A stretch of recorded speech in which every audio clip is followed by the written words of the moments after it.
জয় শ্রীকৃষ্ণ। রাধে রাধে। নমস্কার দর্শক বন্ধুরা, অমৃত জ্ঞান ইউটিউব চ্যানেলে আপনাদের সকলকে জানাই সুস্বাগতম। আশা করি ভগবানের কৃপায় আপনারা প্রত্যেকেই ভালো আছেন, সুস্থ আছেন। আজকের এই অনুষ্ঠানে আপনাদেরকে একটি বিশেষ পাতার কথা বলবো এবং এই পাতাটি যদি আপনারা 12ই এপ্রিল হনুমান জয়ন্তীর মহাযোগে নিজের মানিব্যাগে রাখতে পারেন, তাহলে আপনাদের জীবন থেকে সমস্ত মানি ব্লকেজগুলো দূরীভূত হবে। অর্থাৎ টাকা পয়সা সংক্রান্ত যাবতীয় সমস্যা থেকে আপনারা কিন্তু বেরিয়ে আসতে পারবেন সামান্য একটি পাতা নিজের মানিব্যাগে রাখার মাধ্যমে। শুধু তাই নয়, আপনারা যদি এই পাতাটি নিজের কাছে রাখতে পারেন, তাহলে আপনাদের জীবনে ছোটখাটো প্রত্যেকটি ইচ্ছা মনস্কামনা যেমন পূর্ণ হবে, ঠিক তেমনি নিজেদের অভীষ্ট লক্ষ্যে পৌঁছতে পারবেন। দেখুন, আজকের এই উপায়গুলি তারাই করবেন যারা অক্লান্ত পরিশ্রম করেও হাতে অর্থ সঞ্চয় করতে পারছেন না, দিনের শেষে পকেট খালি হয়ে যাচ্ছে, বা যাদের একেবারে অর্থ ইনকাম নেই, তারা কিন্তু এই উপায়টি করে দেখতে পারেন, চমৎকার ফল পাবেন। দেখুন বন্ধুরা, আমরা প্রত্যেকেই সুখ, শান্তি, সমৃদ্ধি চাই। সবার কপালে এগুলো কিন্তু জোটে না, তার জন্য কিছু উপায় করতে হয়। যাই হোক, আপনারা মনে বিশ্বাস রেখে হনুমান জয়ন্তীর দিন এই উপায়টি করে দেখুন, আশা করছি ভালো বেনিফিট পাবেন। দেখুন বন্ধুরা, শাস্ত্রে উল্লেখিত রয়েছে যে নিত্য হনুমান চল্লিশা পাঠ করলে অপার সৌভাগ্য এবং জীবন থেকে সমস্ত দুঃখ কষ্ট দূর করা সম্ভব। এবং এমনটা বিশ্বাস করা হয়, আপনারা যদি হনুমান চল্লিশা দৈনন্দিন পাঠ করেন, তাহলে কিন্তু শনিদেবের কুদৃষ্টি থেকেও রেহাই পেতে পারেন। দেখুন বন্ধুরা, হনুমানজির অপর নাম হলো সংকটমোচন। তাই আপনারা যদি হনুমান জয়ন্তীর দিন সংকটমোচন দাতা হনুমানজির শরণাপন্ন হন, তাহলে কখনোই উনি আপনাকে খালি হাতে ফিরিয়ে দেবেন না। অর্থ যেখান থেকেই হোক, আপনাদের মনস্কামনাগুলি যেভাবেই হোক, উনি কিন্তু স্বয়ং পূরণ করে থাকবেন। দেখুন, আগামী 12ই এপ্রিল হনুমান জয়ন্তীর দিন অবশ্যই গৃহে হনুমান চল্লিশা পাঠ করবেন, হনুমানজির পুজো অর্চনা করবেন। দেখবেন সমস্ত বিপদ আপদ থেকে আপনারা কিন্তু সুরক্ষিত থাকবেন, রেহাই পাবেন।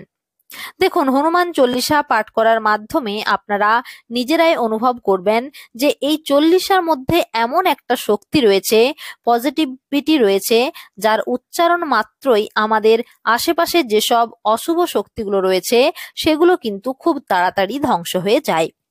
এক কথায় বললে, হনুমান চল্লিশা পাঠ করলে যেমন সৌভাগ্য লাভ হয়, ঠিক তেমনি নেগেটিভ এনার্জি ধ্বংস হয়ে যায় এবং পজিটিভ এনার্জি বৃদ্ধি পায়। দেখুন, অনেকের মনে ধারণা রয়েছে যে হনুমান চল্লিশা একমাত্র মঙ্গলবার দিন বা হনুমান জয়ন্তীর মহাযোগে পাঠ করা ভালো। দেখুন, আপনারা অবশ্যই এই দিনগুলিতে হনুমান চল্লিশা পাঠ করবেন ঠিকই, কিন্তু যদি প্রকৃত সুখের সন্ধান পেতে চান, প্রকৃত হনুমানজিকে যদি পেতে চান, তাহলে প্রতিদিনই কিন্তু হনুমান চল্লিশা পাঠ করা উচিত। এটা কিন্তু জীবনের মানচিত্রটাই বদলে যায়, জীবনের সব দিক থেকে সুখ, শান্তি, সমৃদ্ধি কিন্তু আসে। দেখুন, হনুমান চল্লিশা পাঠের এই কথাগুলো বলার একটাই কারণ, কেননা এই পাতাটি যদি আপনারা নিজেদের কাছে রাখেন, তাহলে কিন্তু আপনাদেরকে হনুমান চল্লিশা পাঠ করতেই হবে, তবে কিন্তু বেস্ট রেজাল্ট পাবেন।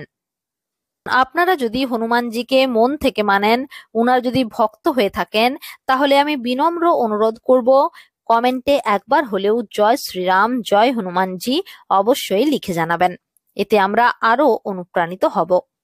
যাই হোক, দেখুন, আপনারা এই হনুমান জয়ন্তী পুজোর দিন অবশ্যই 108টি আকন্দ গাছের পাতা নেবেন এবং সেই পাতার মধ্যে সবুজ অথবা লাল কালির পেন দিয়ে জয় শ্রীরাম এবং ওম হাং হনুমতেই নমঃ এই মন্ত্রটি প্রত্যেকটা পাতায় লিখবেন এবং লাল মৌলি সুতো দিয়ে ওই পাতাগুলোর বোঁটাগুলো একসঙ্গে বেঁধে একটি মালা তৈরি করবেন এবং সেই পাতার মধ্যে নিজের মধ্যমা আঙ্গুল দিয়ে লাল অথবা শ্বেত চন্দন ও মেটে সিঁদুর অল্প করে মাখিয়ে হনুমান জয়ন্তী তিথি চলাকালীন এই আকন্দ পাতার মালাটি হনুমানজিকে ভক্তি ভরে পরিয়ে দেবেন এবং হনুমানজিকে নিজের মনস্কামনা ব্যক্ত করবেন তথা সমস্ত সমস্যার কথাগুলো বলবেন।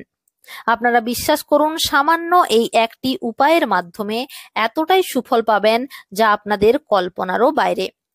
যাই হোক, সমস্ত প্রক্রিয়াটি করার সময় অবশ্যই 2টি ঘিয়ের প্রদীপ প্রজ্বলিত করবেন ঠাকুর ঘরে এবং সুগন্ধি ধূপ ব্যবহার করবেন। যেভাবে আপনারা নিত্য পূজা অর্চনা করেন সেভাবেই পূজা অর্চনা করবেন, সঙ্গে হনুমান চল্লিশা পাঠ করবেন। তবে এই উপায়টি যারা করবেন তারা কিন্তু এই দিন উপোস দিয়ে উপায়টি করবেন এবং নিরামিষ আহার গ্রহণ করেও এই রেমেডি করতে পারেন। তথা যারা ভাবছেন গৃহে হনুমানজির প্রাণ প্রতিষ্ঠা করবেন তারা এই দিনটি বেছে নিতে পারেন। আপনারাও উপায়টি যে কোনো হনুমান মন্দিরে গিয়েও করতে পারেন বা নিজের গৃহে যদি প্রাণ প্রতিষ্ঠিত হনুমান মন্দির থাকে সেখানেও উপায়টি করতে পারেন। এখানে আরো একটা বিষয় বলে রাখি, রুদ্রের 11তম রুদ্রাংশ হলো হনুমানজি। সেক্ষেত্রে কখনোই হনুমানজির উদ্দেশ্যে তুলসী পাতা নিবেদন করবেন না, এতে মহা পাপ লাগে।